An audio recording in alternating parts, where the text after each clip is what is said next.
کا ہے، سینکڑوں سال پہلے. آج کے کسی عالم کی بات بتاتا تو لوگ انکار کرتے. سینکڑوں سال. کہتے ہیں بلخ میں قحط پڑ گیا، لوگ ہجرت کر کے سمرقند آ گئے. ایک سیدوں کا خاندان بھی آیا.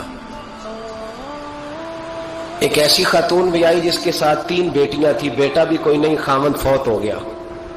مسجد کے ساتھ مہمان خانے بنے ہوتے تھے، وہاں اس نے بچوں کو ٹھہرایا اور نکلی سمرقند میں کہ کوئی آدمی مل جائے.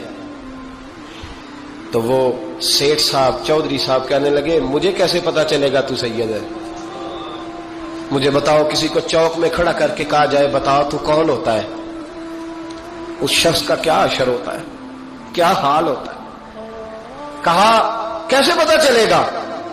تو سید زادی نے اپنا پلو کھولا اور اپنے آنسو دونوں آنکھوں سے صاف کیے تو کہنے لگی اللہ تیرا بھلا کرے، میں ثابت نہیں کر سکتی کہ میں حضور کا خاندان، میرے پاس کوئی دلیل نہیں، میں نہیں بتا سکتی. چل ٹھیک ہے. چلی گئی.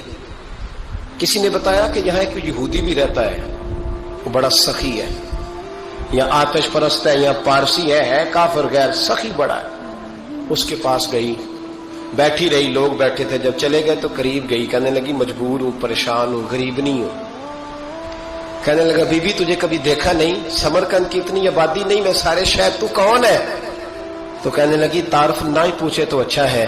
اس نے کہا چلو اگر پتہ چل جائے تو. کہنے لگی میں مسلمانوں کے نبی کی اولاد ہوں. مسلمانوں. اس نے کہا پیغمبر خدا کی اولاد.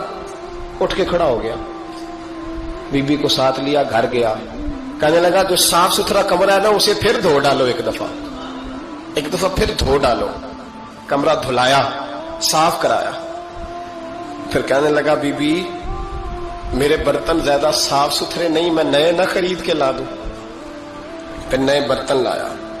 پھر اپنے بچوں سے کہنے لگا اونچا نہ بھولنا کہ سیدہ فاطمہ کی شہزادیاں آئی، یہاں کوئی شخص اونچی بات نہ کرے. پھر کہنے لگا بی بی جو میرا بالکل طیب اور حلال رزق ہے نا، یہ اس میں سے لنگر ہے، لیکن چونکہ میں غیر مسلم ہوں، مجھے سلیقے نہیں آتے، جیسا تیسا بھی ہو نا اسے قبول کر لینا. خاتون کو کہنے لگا یہ گھر ہے، جب تک جی چاہے یہاں رہنا، اور دیکھنا ہو سکے تو رات اپنے نبی سے سفارش کرنا، میرا بھی کوئی مسئلہ، میری بھی کوئی قبولیت کہیں ہو جائے. وہ مسلمان کہلانے والا رات کو سویا. کہتے جنت سجی ہوئی ہے، لوگ جنت میں جا رہے ہیں، لائنیں لگی ہوئی ہیں. نبی